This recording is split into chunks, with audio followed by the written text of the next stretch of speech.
All right, everybody, we are back again on the wrong side of history for our second episode. I think we're wronger than ever. Yeah, we're trying to advance our ways. Yeah, so, absolutely. The more polarization, the better, I feel. Exactly. So what we're going to cover today is we are going to cover the president's first 100 days. We're going to break that roughly into 4 categories. We're going to break it into the economy, foreign policy, domestic policy, and what we are calling the government makeover. Yep, that's Lee Trink that's talking to you right now. I'm Ben Gleib, and I'm on the left. Lee's on the right, and but he's only on the right, like geographically, not whether he's correct or not on things. I mean, usually both, but We'll see. we will see.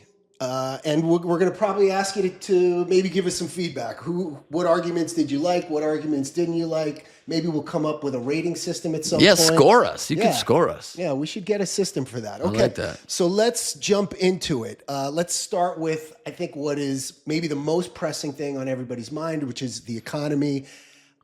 I'll start off, and just in general, I think that the first 100 days have been pretty incredible. I think we've seen more action out of the government than we're used to. And part of that is, I think it is disquieting for a lot of people because they're not used to so much activity. I think people are, when they think about the first 100 days, there's not a big measuring stick for most people. And I think everybody's been surprised by the flurry of activity.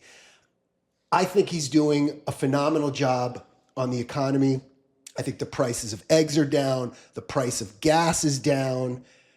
Look, even what he's been beat up over, the tariffs, and the stock market took an initial hit. But if you look at where the stock market is today, it's neck and neck with what it was before the tariffs got into place. So maybe instead of me giving a monologue on that, why don't we kick off? Let's maybe talk about the tariffs. And Okay. I'm sure you have a different viewpoint. So neck and neck, you mean it's not back where it was, but it's getting better. It is. I mean, I looked today versus right before, right? I looked at April 1st, Yeah. right? The tariffs went into effect April 2nd.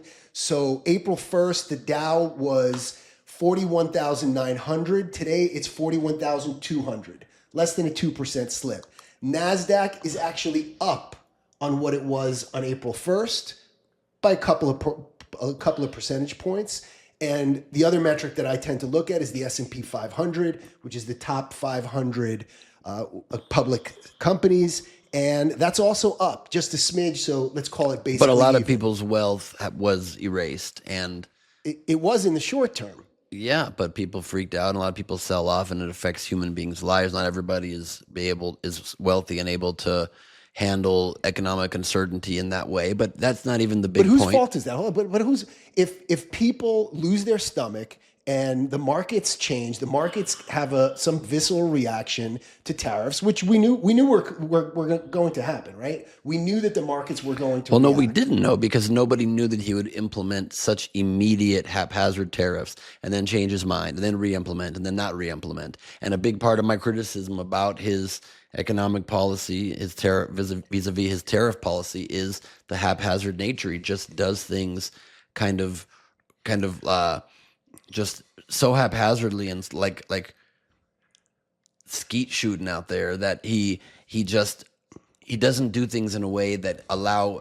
He doesn't do things like a politician does. But these are real world consequences. Supply chains have been drastically affected, and companies are not able to hire. They're doing freezes on hiring. And even the president himself is going on television saying people may have to buy $2 instead of 30, and those couple dolls might cost a few more dollars. So by his own example, by his own anecdote, that's like a 1,500% maybe back. $2 are enough. Says Donald Trump was adding gold ornaments to the White House. That's just a silly thing for him to say. But why is he doing it? Is he doing it because he's just in the mood? Number one, he campaigned on it. Not only did he campaign on it, he's been talking about tariffs for his entire life. He campaigned on doing tariffs, told us that he was going to do tariffs, and guess what he did? He did tariffs. And what is he trying to achieve by that? we found out a few things, especially during COVID. We found out that there are a number of issues when we don't control the supply of certain goods. And he's been talking about them as a national security issue. And I think that's the reality. When you've got an enemy like China that controls a lot of our pharmaceuticals, including really critical antibiotics and cancer medicines, and they control supply of certain weapons components, chips, we've got to fix that. Like, what do we do in this scenario, right? Why is he doing these tariffs? And one of the main reasons I would love to know. Yeah, well, look, I'll be happy to share it with you. One of the main reasons is we learned the hard way during COVID that there's critical parts of the supply chain that we don't have in this country.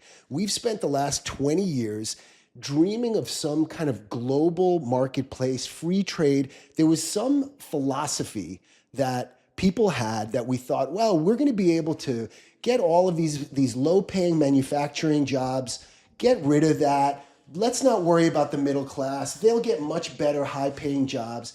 And what we realized is there are other ramifications. And, and look, COVID, luckily we had a dry run with COVID of learning, holy shit, this is a problem. And what happens if we're in a war with China? Could you imagine we are in a war with China, and China turns off the pharmaceuticals. It turns off critical manufacturing. It turns off chips. What do we do then?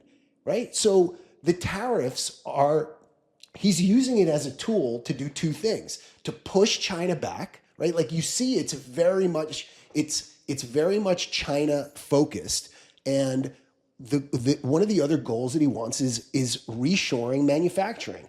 How is that not a good goal? You can say maybe you don't. Well, like I can the way answer he did that. it. I can answer Yeah, that question. great. Okay, so I agree with you. It's not good to be dependent on our adversaries for critical things. Other nations have stocked up on those things in anticipation of events like that.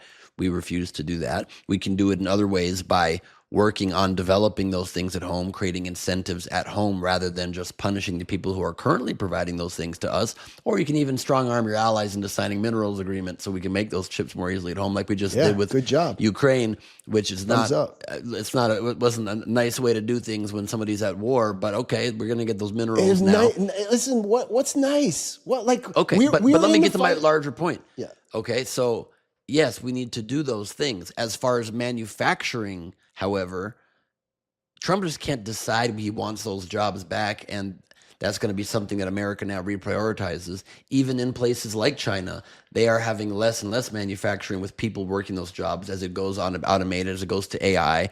And I don't envision in America, that's why that video they were trolling us with of like Americans making iPhones in factories or sewing clothes, I don't think that's going to happen in America. I don't think Americans want those jobs, and we're never going to be able to compete with those prices. So what he's also effectively doing is raising prices on all of us, and on people that don't have disposable income. He's raising the price for people to get the goods that they need for some reason, because he thinks we need to have these plants here. We can instead lead in the things we lead in and still live in this global world that also works Being with still each other. reliant on China? No. So we can be reliant on other nations who are allies and work on those relationships. We don't just get those things from China. Even We get allies things from sometimes change. But you're actually bringing another point, which funny enough, very few people talk about it. So you're right. We don't want those very low-paying jobs, and that's one of the ways that China has been able to do this, by essentially having slave labor.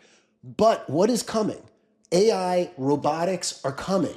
They're here already. And so why wouldn't we want to encourage manufacturing plants to reshore into this country, knowing that it's not Americans that are going to have to do these low-paying jobs? It's going to be robots, and then we'll have it within the borders of our country, and we don't have to worry about whether somebody is going to play nice with us or not.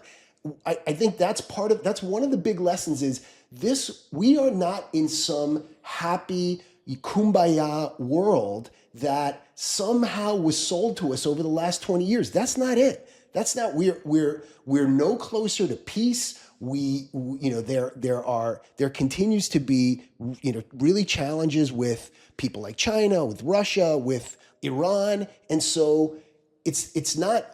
I stop short of being isolationist. This is not about being isolationist, but it's about we need the things in our country. We need to produce things that we need in times of strife. No, but it's fully being isolationist, what you're saying. It's exactly isolationist. And furthermore, the kumbaya What's isolationist about it? that you literally are saying we shouldn't rely on any other nation and should only make every single thing here so that when war happens, we have everything here. But I'll make the exact opposite argument that I think is much more playing out in reality. We luckily haven't had a major war where the U.S. is involved in a major war in a very long time, probably very likely, I think provably by the way the world has unfolded, because we are reliant on each other, because China relies on the U.S. to buy tons of their stuff, and we have such interchanged, fluid business together. They don't want to go to war with their big business partner. If Trump straight up starts a trade war, then a logical next step, there's less boundary against an actual physical hot war, because they say, well, we don't even get the business from these people, and we own all their debt. Fuck them. Let's go in there and just attack them as well and get true global dominance. They're not even getting the financial benefit of it. Working with people and not having enemies become bigger enemies is a smart strategy. It's not a stupid strategy. But do you think it's okay that other countries charge American companies high tariffs while we don't? You think that's reasonable? Like China, American companies can't just do business in China. China is actually one of the worst offenders.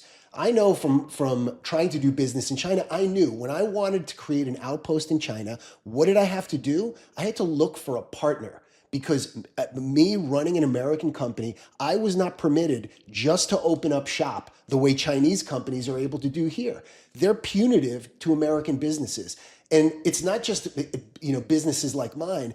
Look at, if you travel around the world, one of the things that you'll notice that's missing is American cars are not anywhere in the world. Why is that? Because countries have punitive tariffs on American manufacturers while we let everybody demolish one of the most important historic industries that we've ever had in this country, and we've allowed people to come in and wreak havoc on it for years. For what? I agree with reciprocal tariffs, true reciprocal tariffs, but not the made-up ones that Trump says when there's trade imbalances and he calls it reciprocal tariffs. Well, that's not what it is. So I'm not against tariffs, and you agree with that point. Yeah, I think sometimes when he goes into the things about reciprocal tariffs and he wants kind of equal goods going, I don't think that's what we need. I think what we definitely need is we need parity in tariffs. We need, if you want to come and access our markets, you better let us access yours. But that's not happened. It's not happened in decades. I totally agree. I totally agree with that. So but again, my criticism wasn't with the tariffs. My criticism is with the putting them on, the taking them out, the putting them. It's not substance. Not style. It's implementation and haphazard effects on people's lives. You can do these things in a slow rollout. Same as my big criticism with Doge was also just largely the slash and burn and chainsaw style, then go back and fix.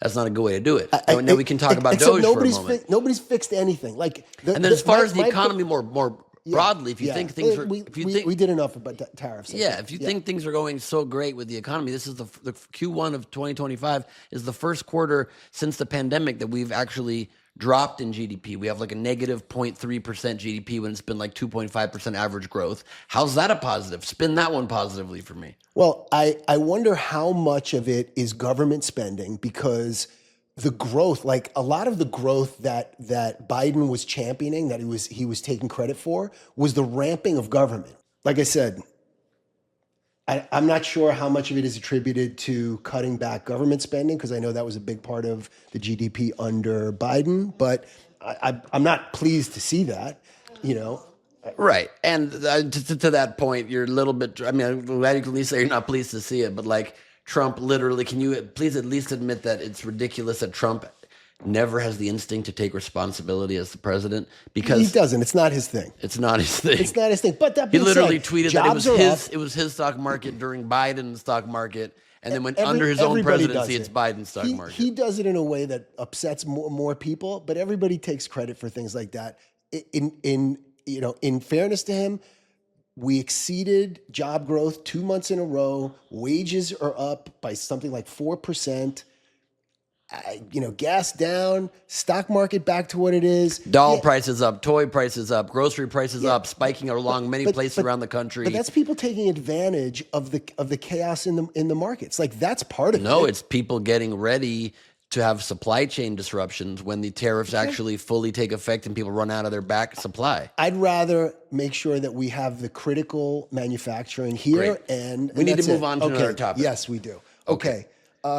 Foreign policy? No, let's. You want to talk? I want to go. While I was talking about Trump domestically, you want to go here, government makeover? I want to go ethics. I want to go. Well, but that's under. Okay, we're Sure. Yeah. Okay. Yeah, Okay, government ethics, sure. makeover, ethics, all Sure. of that. Okay, so Let me have it. Trump Hit me. has rescinded rules against foreign bribery of officials. He has rescinded rules against government officials being able to take gifts from lobbyists. Why would you do that if corruption were not your major goal? It's fully ridiculous.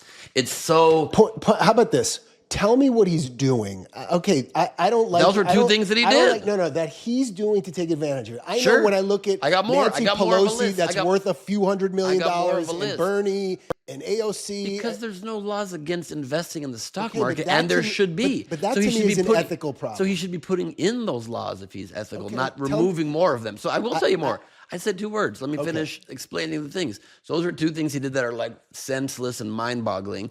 And then he launches a cryptocurrency dollar sign Before he was president. the moment before he was president, and now as president is selling access to the president of the United States for the people that are the biggest holders of his coin, and they get to have dinner with the president of the United States and a White House tour if they're the top 17 holders get the special Oval Office tour, and the top 200 holders get to the White House dinner. You're okay with the president of the United States selling access to the president So for money? And then $5 million, he's also offering anybody to have a private meeting with him for $5 million.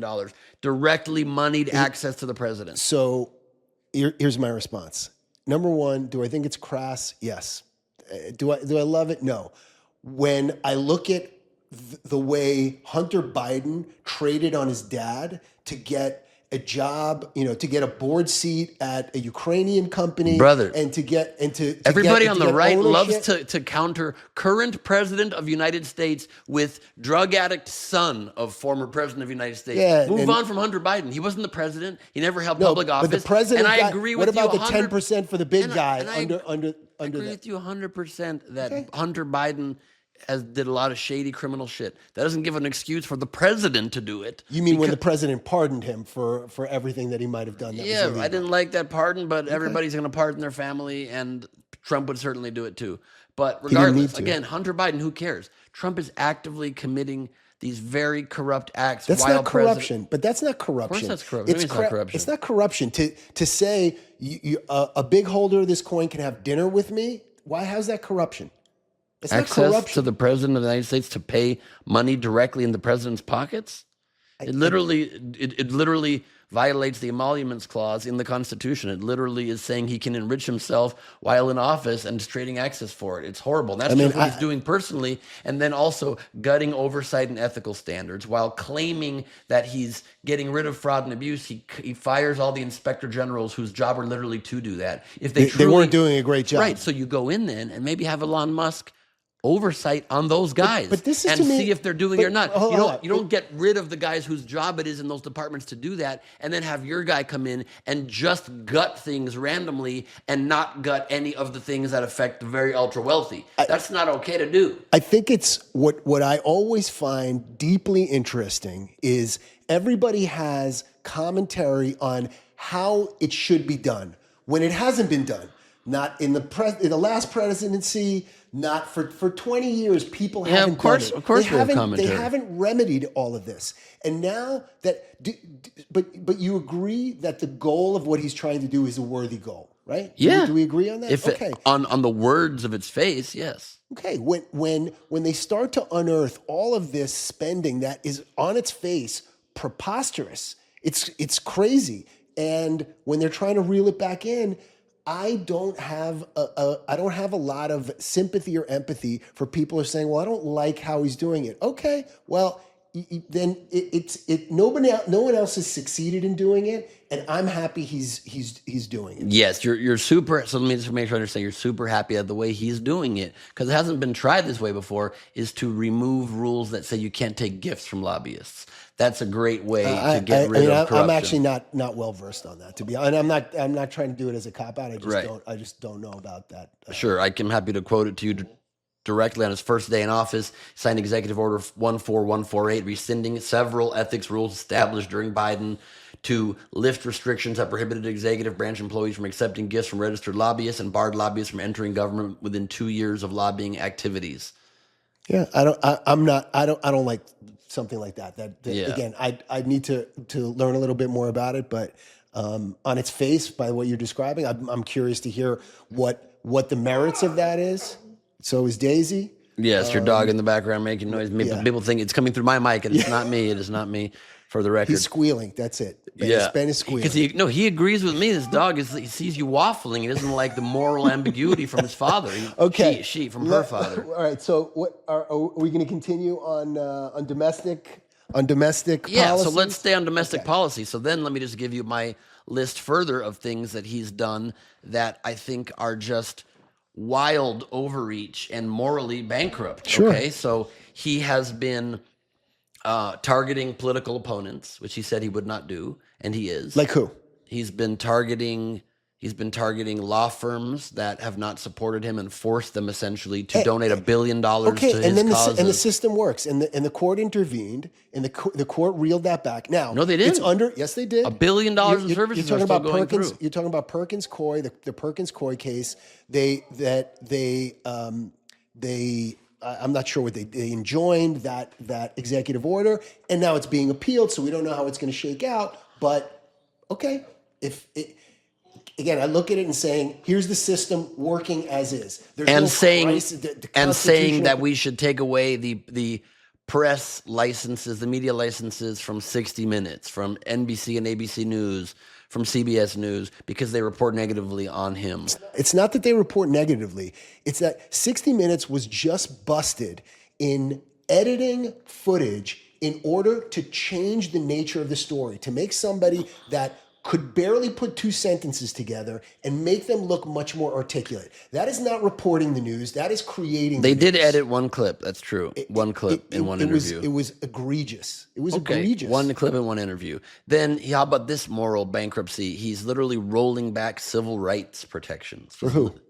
For people in America. For minority groups in America. He's under the guise of rolling back DEI. He's rolling back under a false argument that DEI somehow discriminates against white people. It's just not true. DEI discriminates against white people. No, it doesn't. DEI discriminates against Asians in terms of practice. DEI discriminates against Jews, against Indians. It does. They're talking points. Under Title VII of the Civil Rights Act, it is already illegal federally to make any employment decision solely based on race. That's not what DEI is. Okay, but that's happening. That is what DEI is. It's not what it is. No, it is not. It is not. What's a quota? There are no racial quotas. There are goals. There can be racial there can be racial equity That's goals not the way at companies. It's not quotas.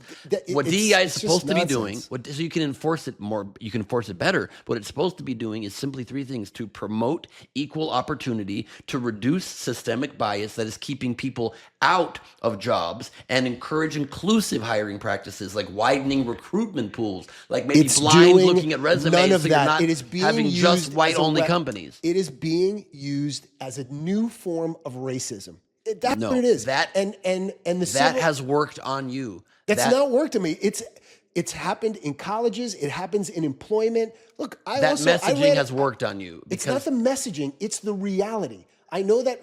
Look at the statistics. If you look at the statistics about Asians in college, Asians are disproportionately negatively affected. Why? Because they overperform. What DEI does, it's like mowing the lawn. That's exactly what DEI does. It doesn't elevate people from the bottom up. What it does is it lops people off at the top.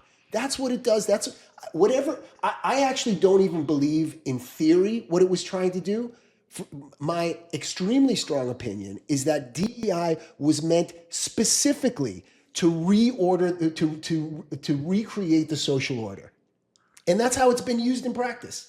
And why You're citing have colleges doing it, and colleges doing it? I think companies are there's a doing it. mixed argument for colleges doing it because also minority groups have been systemically kept out of college opportunities and have been raised in neighborhoods that are still affected by historic, really messed up disadvantages that can, I think, be some action be taken to correct that. But in business, that is not what DEI is supposed to be doing. It's supposed to be. But then you have the civil. Then you have Maybe there's all of some the rules. anti-bias training, which you can't be against anti-bias training, are you? Okay, train. By the way, let me give you an example of DEI training. I had a public company, and this was back. By the way, I fully drank all the Kool-Aid on all of this. I was trying to be a modern company, a progressive company. Somebody told me, okay, we had DEI policies. You got to bring in, there's the guy who gave the DEI talk to Nike. He's the guy. Okay, he's the guy. We're a burgeoning company. Let's go. Let's bring him in. Paid him his $7,500 to come in and speak for 45 minutes to my entire staff. And I was in utter disbelief. The guy had absolutely nothing tangible to say. I was just in shock.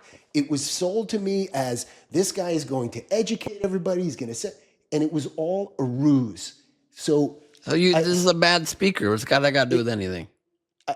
It's just another anecdote on this entire. This was so you a don't hypnosis. You don't think it's a good idea No, I think it's a terrible idea. to widen recruitment pools for jobs?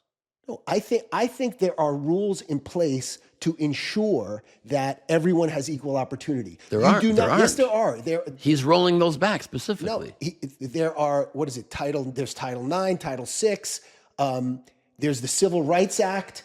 There's the Civil Rights Act, which he's literally rolling parts of it back. Rolling back the he Civil Rights Act. Absolutely is. He's absolutely rolling back parts of the Civil Rights Act. Getting rid of DEI. And let me tell you something. For all of the bullshit narrative on how diversity is our strength, immediately you saw corporations rolling that back. Why? It was a colossal waste of money. It was a fraud on everybody. He literally rescinded parts of the Civil Rights Act that ensured the prohibition of segregation in the workplace, and he said, "Let's get rid of that." He literally is rolling back parts. You got. He literally is rolling back parts of the Civil Rights Act. That's the problem. He always has to go too far and add things that are highly unnecessary. You can instead just say, we are going to enforce that we do indeed give people equality of opportunity and not of outcome, and that's what we will enforce, and we will take seriously, and we'll prosecute cases where people are being discriminated against from jobs if they are the more qualified hire. And problem solved. But he's not doing it. He's doing it to gin up his base for the workers that feel like the white working class that feels left behind. The Republican Party very often, and Trump certainly does, they scapegoat minorities instead of realizing that we just have an economy that isn't working for them. And I see none of that. I see no evidence policy. of that. What do you mean? The tax policy just gives the biggest tax cuts to very wealthy people who don't need it, and he wants to cover for that. So instead of that, he blames the guy just he's just pushing forward no tax on tips, no tax on overtime, no tax on Social Security. This is a guy who's actually fighting for the middle class. The war that he picked was with Wall Street. I will admit, and not to go backwards on it, but what he did with the tariffs put Wall Street on its heels. And I think he did so knowing that was going to happen. And why? It's because the guy is fighting for the middle class. Bringing manufacturing jobs, bringing good quality manufacturing jobs. I'm not talking about making Nike sneakers, but we used to have a vibrant middle class that was foundationally based on manufacturing. So his tax cuts are going to mostly benefit the middle class then, right? Except, no, they're not. They're going to mostly benefit the ultra wealthy. That's what he did the first time. That's what he's going to do again in his new proposed tax cuts that are now moving through Congress. No. That is 100% true. Okay, we'll see. They predominantly will benefit the vast majority of money savings of it. Great. Okay. No, but he's known for that. He doesn't even hide that fact. Everything he's doing is fighting for the middle class. The guy's Everything. consistently fighting for the middle class. Yeah. Everything. He's taking adding away ethics rules to receive gifts from lobbyists is fighting for the middle class. Taking $5 million from crypto holders is fighting for the middle class. You said everything. You're saying everything. Okay, you know what I meant. No, I don't. Everything I he's mean, doing from an economic, but knock it off. Tax That's cuts ridiculous. for the ultra wealthy. Didn't he put in an extra tax just for billionaires who own sports teams? Wasn't there an extra tax for I that? don't know about that. Yeah. Okay. Anyway, all right. But if so, I'm cool with that. All right, we're still on domestic policy. Let's talk about another big one, the border. Yeah, and immigration more generally. I give him an A+ on the border and on the deportations. Okay, so the deportations. So I'll grant you, I give him a really good score on the border too. Great. But not on deportations. Okay, let's talk about it. Let's talk about it. So, first of all, he has not, and I think this to a large degree is a good thing, that the courts have been able to slow down his mass deportation plans. They have not yet been able to mass deport. They're not deporting. You mean like more. Obama did or Biden did? No, like, I totally Obama, agree. the deporter in chief. I agree. Obama deported more than Trump in his first term. Yeah. Totally true. And I think we need It's to. only Trump that gets the people suing him over So it because here's it's why. inconvenient. No, it's not because it's inconvenient, because it's due to very tangible reasons. And those very tangible reasons are Trump, again, in his hasty example, not even accidental, he hastily does this specifically to rile people up and to scare the American people into thinking that if they don't comply with him, especially if they're a person of color, they're in big trouble and they could be thrown out of the country. He also, along with that, deports an American citizen child undergoing cancer treatment, like a 9-year-old negative. child. That's you believing the media. Her mother got deported, and the mother made a decision to take her with her, like any normal mother would. Don't you think, as a mother, you're saying the mother is being deported? Okay, do I want my child with me, or do I want to leave the child behind? Like most sane mothers, the mother said, "I want the child with me." So Of you course. didn't deport the child. And you deported the mother, and so again, it's not, because most sane presidents would say, okay, maybe let that woman stay. She has a sick, cancer-ridden child who's receiving treatment. Couldn't he have done that? Most Couldn't he have done presidents that? don't go through a line item and start making exceptions. We have a massive When illegal things immigration become problem. national issues and they come to his attention, just like he could bring Kilmar Abrego Garcia back, and he keeps saying the guy that makes every decision and to sign more executive orders with further reach than is even authorized to the power of the presidency. So you think we should bring... Suddenly, when it's that, he says, I don't know, I have no power to do it. Of course he has the power to bring him back. You admit that, right? He has the power to bring him back like this, correct? Well, he could ask He could ask. Bukele to go send him back. But you know what? El Salvador's not saying no to the U.S. Why? Why? The guy, they made an administrative mistake. Why are we turning ourselves? The part that I am blown away by, the Democrats never miss an opportunity to align themselves with the biggest miscreants that exist, the biggest lowlifes, one after another after another. The Democrats, they fly over to El Salvador. They fly over to El Salvador.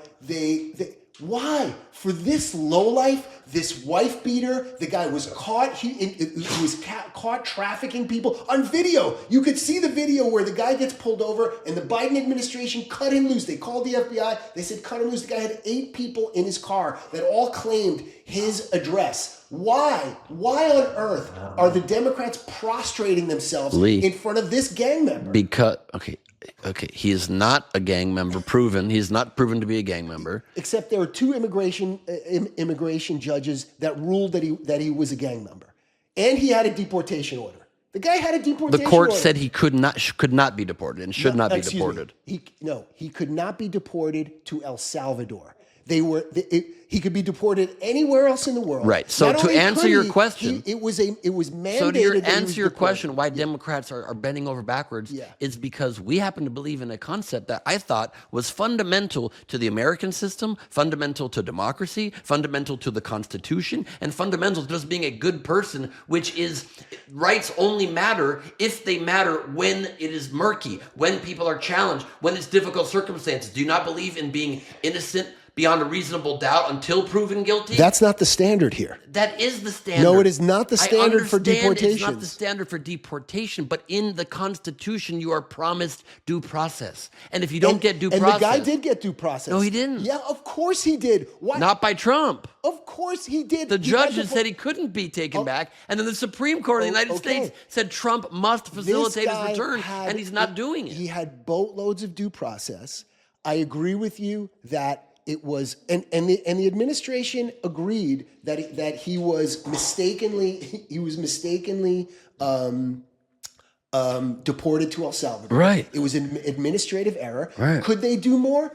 So Yes. just bring him back. Should they do more? Why? Why do they? Why? Honestly, that's how I feel. The guy can say, okay, some court said you have to facilitate. Okay, we'll facilitate. We'll take him if he wants to send him. The Supreme Court, not some court. Yeah, I didn't say some. Okay, I said the court. So the court said, okay, facilitate. Now, if they change their mind, and by the way, it looks like it's going to go to court. It looks like that it's going to go back to court. And if they say he needs to effectuate it, then I will say he has to bring him back.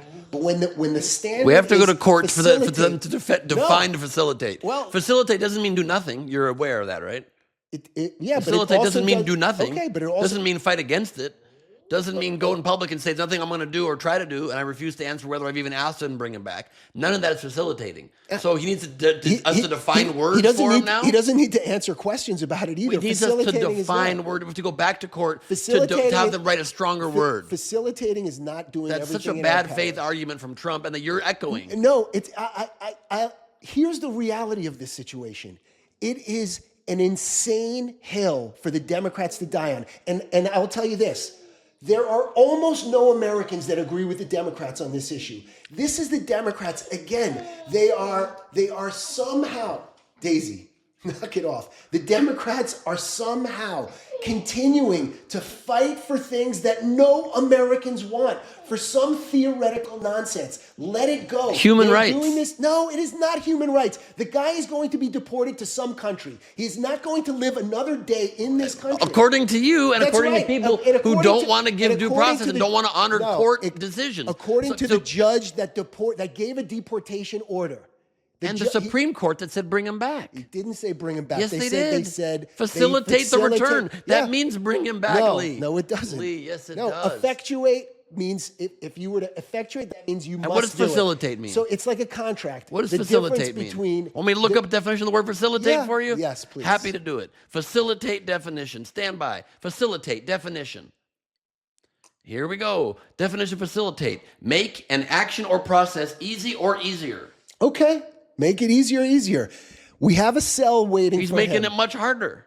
According to you, what is he doing to make it harder? Not asking for it?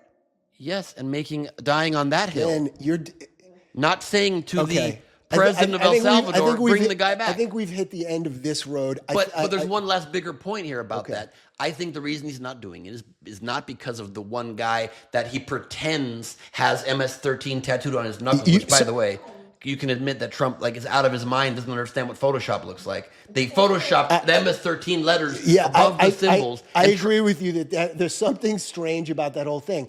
But I also Trump is either lying or doesn't understand what photos are. But you know, what also Photoshop is. since then, there's been continued evidence that this guy is an MS-13 member. I haven't seen that. Two I'd love to different see that. immigration judges have said That was in the past. This guy. Okay. So Okay. in the past, I'd love to see that. judges said he was an MS-13 member, and the Democrats, for some reason, they want the Maryland man, the wife beater, the human trafficker, and two judges said that the guy was an MS-13 member, but that's not enough for the I didn't know about Democrats. this human trafficking thing. I'd love to see that after the podcast. I just saw the I'd video. love to see it. I'd love to see it. Literally, I saw the thing. And you got to send me more links during the week in the future so we can see each other, and I'll send you links. But it just happened to be on my feed, and I'm like, the Democrats are dying on this ridiculous hill. The reason why hill. Trump's dying on this ridiculous hill is because he's right. Because he's ethically right. He's morally right. No, this guy shouldn't be. No American should be subjected to live next to this monster. He hasn't done monster things. Yes, he has. Beat his wife, beat the shit out of his wife. That's very fucked up. And she has forgiven him and wants him back. And it doesn't matter because it's a deportable offense. Period. We don't want a wife beater. Again, not under false pretenses. Lots of women of domestic abuse somehow forgive their husbands. And usually, I'll tell you, as a former prosecutor, women who are beaten in those circumstances, how we look at that, they are a witness. It is not their case. Somebody like that doesn't deserve to be. It's somebody who's an illegal alien. Doesn't deserve Let to be me in finish our saying country. the broader point. The reason why I think he's dying on this ridiculous hill is because he wants to set a precedent of denying the courts, of his further presidential overreach, of saying, I get to decide and disregard what the courts say. And you can't do that. He's not a king. He's a president. And if the courts rule that they must retrieve him, I will be deeply upset that my taxpayer dollars are going to this guy who's just going to be returned here only to be deported to some other country. It will be an entire waste of money and time, but so be it. But But you're fine with your taxpayer dollars going to a presidential birthday military parade for Trump and his golf trips and all of these things. And to Doge, which is supposed to have saved all this money, but in fact it looks like it's going to be costing $135 billion to offset most of the $160 billion that they claim to have saved. And they've raised budgets of the military. And so in effect, the government spending's actually gone up, and they've just gotten rid of services that help our image abroad, services that help senior citizens here at home, right, have ready access to Social Arabic Security. Sesame Street and circumcision in Mozambique. You don't want re-education of certain problems with extremist Islam in certain Arabic countries and Muslim countries. You don't want us to be able to go in and teach better values. I don't want to spend $20 million. You don't? No. To keep Islamic why? Extremism off our because shores? I could take regular Sesame Street and I can overdub it in Arabic and do it for $200,000 for the entire catalog of Sesame Street. $20 million. Somebody is pocketing that money. And amazing. Nobody, you know. No, that's production budgets, dude. Production $20 million. That's what it costs to do a season of Sesame Street. I'm pretty sure. It's expensive, man. You know what production costs. Not that. Okay, so dub them. But again, you could have done that, but they didn't do that. They don't have strategies to do that. They don't mind if people's health abroad are like millions of lives put at risk by the haphazard cutting of age of the World Food Program to USAID to. We're wasting too much money. Cut it and put back. But then in the why stuff are they that we increasing need. our military budget? And why are they not cutting oil subsidies? And why are they not cutting subsidies to big pharma and cutting subsidies to the farm workers, to the big farms in America, to big ag in this country? Why are they only cutting the things that help keep us safe? Why are they cutting regulations of the FDA that keep our food safe? Why are they raising the amount of salmonella allowed in our chicken? That's all insane things. The safeguards for the common man are being removed, but not anything is being cut to the top. This is really lunacy. None of it's you being mean cut like to the top. getting rid of the dyes that exist that no one for I'm some cool reason. with that. I'm cool. I'm not saying that. Okay, well, But measles is starting to spread more and more. You cool with that? Is the RFK doing a good job getting rid of that? RFK said clearly people should get the measles vaccine. In one interview or article that he put a bunch of caveats all around it, and since has been speaking terribly against it. If anything, and it's spreading. The media is the one that is creating this notion that he's telling people not to take vaccines. Really, the media is championing that. If you listen to what he says, that's not what he says. Anyway, should we move on to? I think we've covered all of it now, haven't we? I won the episode like usual. Ask Daisy. Daisy will vote. Oh, we didn't do any foreign policy.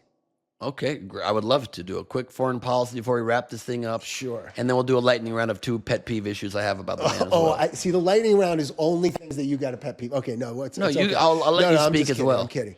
Okay, foreign policy. Yeah, you go first. Okay, on this I'll one. go first. Great. Excellent policies on Israel. I'm biased. Excellent policies. I agree with you on that overall. I think he's haphazard on some of it, and he promised to end the war very quickly, and that hasn't happened. And he oversimplifies everything, and that's not ideal. Okay. And the Trump Tower in Gaza video was really gaudy and ridiculous and offensive and unnecessary. But I think it's an interesting. But made a point that no one had the courage to make. I do agree with the point when he says we could take over Gaza. I do agree with the point. Just as a negotiating standpoint, I don't disagree. As a negotiating standpoint, to go the very opposite of the extremists that are saying Israel must go. What he's shown is he is allergic to all of the charades, the multiple charades. I prefer calling it charade. Charade.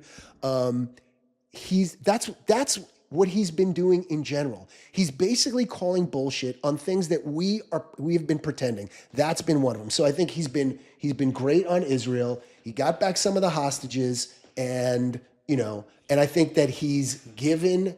We got back far less hostages than under Biden, for the record. Far, far, far less. And there's still a lot of hostages there, including American citizens. All right, Not true? it's true, but you true, know some of the.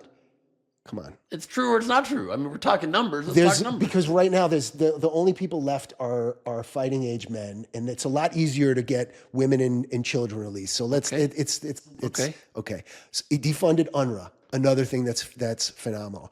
I think also, look, what he's doing around the Ukraine war is messy. I will give you that, but also he is introducing ideas that, again, I think it's like we need to stop pretending. NATO needs to pull their weight. It needs to, the countries that participate need to pay their share. I agree with that share, totally. I agree totally with that.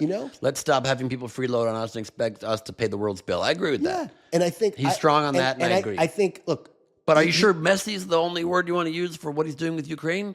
Because to me, morally bankrupt is the term to use. Okay, based on what? Based on the fact that he wants the mineral rights? No, even that is, you want to do business and play hardball with our allies. Hardball. You can do I'm pro hardball. With our allies, but not with our adversary.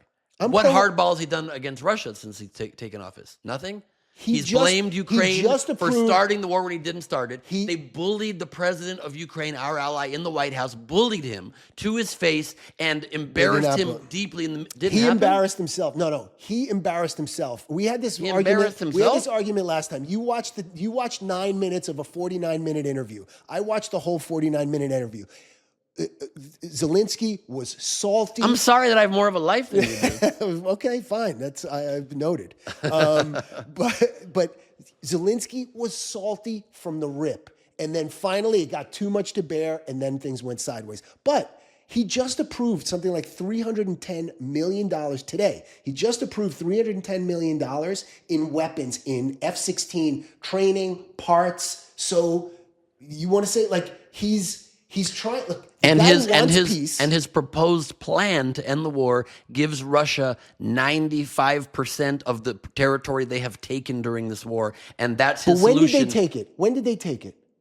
Not even counting Crimea. 2014. Yeah. So no, not even counting Crimea. All the rest of the stuff they've taken during this war, like you're only letting Ukraine keep 3 out of like 15 provinces that Russia took this war, and they get to keep Crimea. What's better? Do we want to keep this war going? But is that how it goes? So now our enemies get to invade our ally and get to take land, and the solution from the U.S. is you get to keep that. Does that encourage Russia to do more bad acts or discourage them? When Russia parked missiles in Cuba, does that encourage them or discourage them from doing more do you agree aggressive action? that what Russia did was analogous to what happened with the Cuban Missile Crisis here? I prefer analogous as a way to pronounce that, but go ahead. Analogus? Analogus. Yeah. August. Oh. August is a great month for it. To me, Ukraine was provoking, NATO was, because the rhetoric of saying, like, we've known that it's a red line for Russia for Ukraine to enter NATO. Why? Why are we saber rattling? Why do it? Why have we been doing that? We have been provoking them. And granted, do I agree with what Russia's been doing? No. Do I trust Russia? No. Do I trust Putin? Hell no. But it's not like he was sitting there and just out of the blue decided, you know what, it's time to go.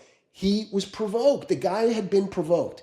It is messy. Messy is a good term. And do you think he should be stronger against Russia in his rhetoric and in his talks? And do you think he should be trying to strike a deal that is more fair to the country who was invaded and who is our ally? So I think that Ukraine is also not the Ukraine that American media has built up. I think Ukraine is also highly problematic. Highly problematic. I think when you talk about ethics, I think that Zelensky's a problem. I think that... Can you just answer the question? I think Zelensky is a Jewish comedian president. I have a soft spot for him. Okay, that's why. But that's not even the question. Answer my question. Should he be? You can't answer my question by saying there's problematic things in Ukraine. I would like to see him tougher. I think that he tried something that didn't work. That's really what I think. I think he tried to show a different face. I think that, and I think it didn't work. I think that's really it. I think that I think that Putin is untrustworthy. I think Zelensky is untrustworthy. And so I think In what way? I think Zelensky is not trying to get peace either. In what way?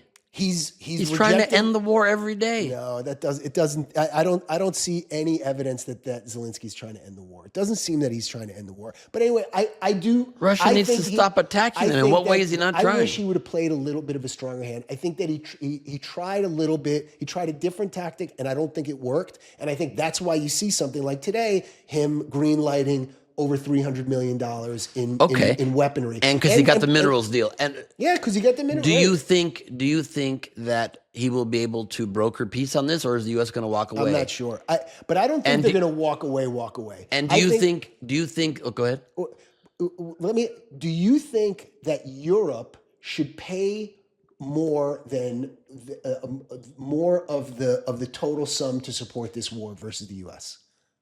I think they should pay the same percentage of GDP. Aren't they in much greater danger?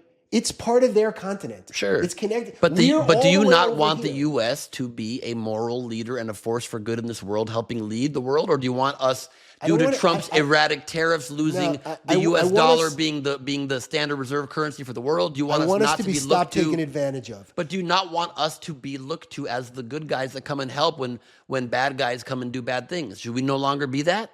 I want us to be that, but I don't want us to be a schmuck about it. I agree with that. And I think we've been schmucks. I think we're the guy at the table that pays every single time. Like, sometimes when you have a wealthy friend, they pay all the time, and it's nice every once in a while to say, you know what, I'm going to pick up lunch today or something like that.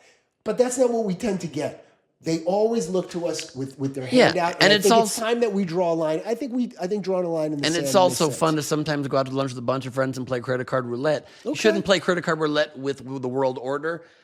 Do you think that Trump is going to be able to broker peace here in the Israel-Gaza war? Because what I know for sure, despite his negotiating tactics and being tough, and I do like how he's been tough, what I also really want is peace for the Palestinian people. I want peace for the Israeli people. I want this war to stop. I want Hamas to be out of power. Is he going to be able to do any of that? Well, can we actually create a world in which Hamas is removed from power and we actually use American strength in some very strong way, like he likes to showboat, to actually create peace in this region that keeps both peoples who are both suffering greatly safe finally? Here's the real problem. The real problem is, it's like clapping. You need two hands to clap. Not if you got a butt.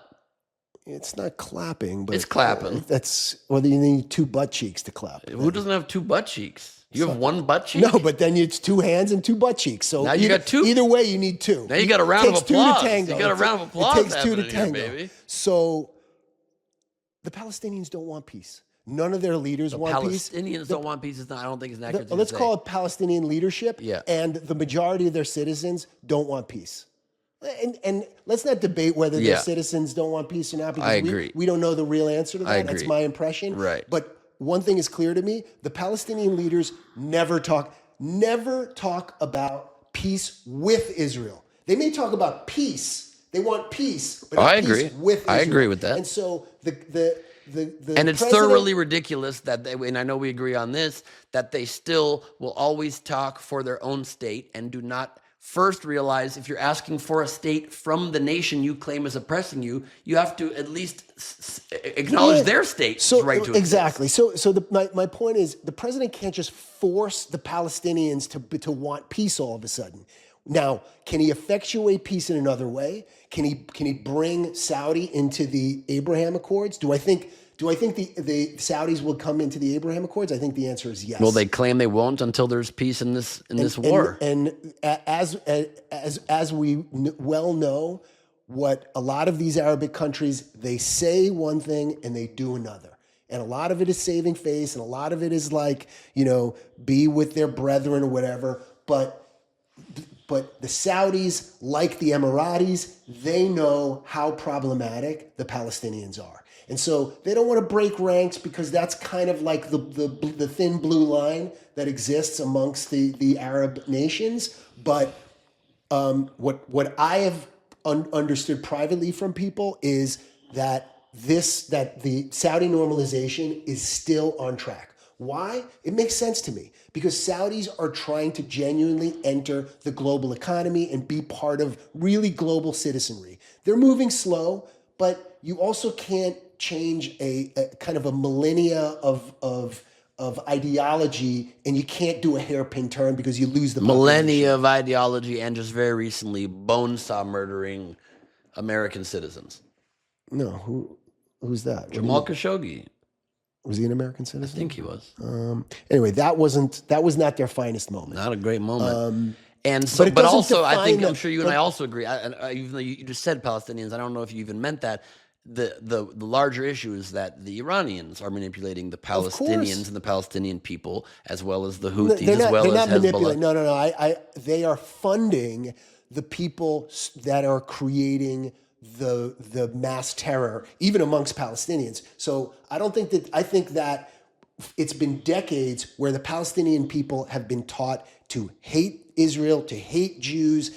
They continue to be taught that Tel Aviv is their homeland, Haifa is their homeland. And if you're taught that from birth, what else could you think? If nobody ever tells a kid that Santa Claus doesn't exist, they'll still think that Santa Claus exists, right? So they're taught that from near birth. And if there are murals on the wall in your elementary school of Santa Claus murdering Jews, that's what you're going to think is the reality. Hamas that's how you get presents. And the PA and all the leadership. And that is the problem with the PA too, the Palestinian Authority.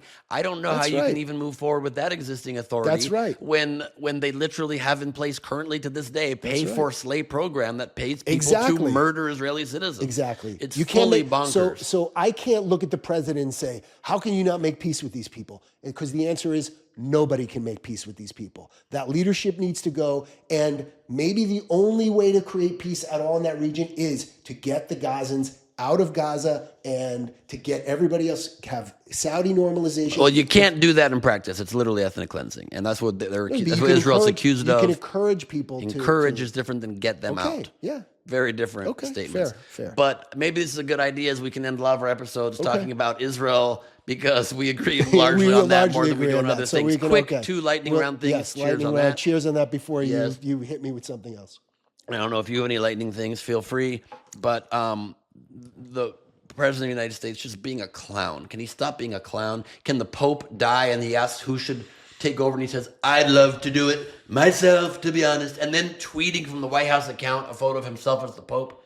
Deeply disrespectful. We can't do jokes anymore? No jokes anymore? The president should be posting a picture of himself as the Pope right after the man dies and he goes to his funeral? I don't know. I don't think I would have greenlit that. But you can't greenlight that shit. No, I don't think I would have greenlit it. But I think like a lot of things that the president gets slagged for, he's really just trolling people. That's what he should be, a troll. Well, he should really muddy the reality between what is real and what is him being a funny social media guy. I don't think he's trying to be the Pope. Do we think he's trying to be the Pope? Lindsey Graham thinks he is. No. Lindsey Graham tweeted, "We're getting traction. I'll keep you updated." Then Lindsey Graham is funnier than I thought he was. Lindsey Graham is dumber than we thought he was. That was already a pretty low bar. And lastly, the president not knowing what the Declaration of Independence is. Is that an issue? Yeah, I don't know that story. What was that? What's that story? He was interviewed on ABC News, I think it was. Yeah. And in the White House, the reporter, Trump goes, right there, Declaration of Independence, beautiful, right there on the wall. And he says, what does it mean to you? And he goes, just what it is. It's a declaration of love and unity and respect. That's what it is. And the reporter looks at him like he's lost his mind because it's literally the declaration of the opposite of unity. It's our independence from our oppressors.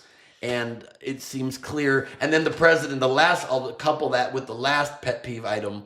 Do you like the president of the United States on Meet the Press just yesterday saying, when asked, do you think it's your responsibility to uphold and follow the Constitution? And his answer is, I don't know.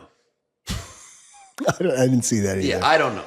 It's literally his oath. Do you pledge to uphold the Constitution? I do. But now he's not so sure. Maybe they didn't specify which Constitution. Oh, that's a strong point. See that? The iron Constitution in your stomach. I eat a Big Mac every day. He does. See that? I'm feeling great. He does feel. Look, How do you feel about those things? In Really, summary, I think those are mild annoyances. I'd like to buy a bell that I give myself points whenever I make great. We need an irrefutable audience. points. We'll have to start putting an audience here, and then people can vote or give us cards. Cheer. I like that. So, per usual, you should get used to me being right on pretty much all of these issues. Right, politically wrong, morally, and you get used to me being left on these issues and correct. That's a beautiful thing. You can be following me at Ben Gleib on Instagram and all platforms, and X. You can follow at Lee Trink. That's right. On all platforms as well. And you can follow me on OnlyFans. I hope that you please do that. A foot thing, or is it no I did nudes, just get a pedicure please? today, but it's no nudes. It's no nudes. It's not. They're doing non-adult stuff now. I don't want to share his nudes. So. Yeah, thank you so much. We do text those to each other all the time. It's the only way we can keep this friendship alive. But I'm posting a lot of private, personal things from my camera roll and some exclusive stand-up clips. It's just $7 a month right now, and a promotion for the first month. It's almost like he's paying you to watch his stuff at that rate. $4.90. And it would really help me out because OnlyFans, I'm under contract with them and I need people to sign up. So that would be really nice. And I have the 5th anniversary of my monthly virtual show, Gleib Off the Top, crowd work and improvised madness at Nowhere Comedy on Zoom. You can go to nowherecomedy.com. It's on May 22nd or something, whatever the Sunday is. And be camera on, mic on, part of my weird virtual world where we don't do politics. We just get silly and stupid and let the stress of the week go away. 5th anniversary episode. I recommend you check it out. And yeah, that's all on my side. Any other plugs on your side? No plugs, other than go follow me on socials. And we will see you next time on the wrong side of history. And 100%. And no matter where you lie, if you listen to this podcast, you're on the wrong side of history.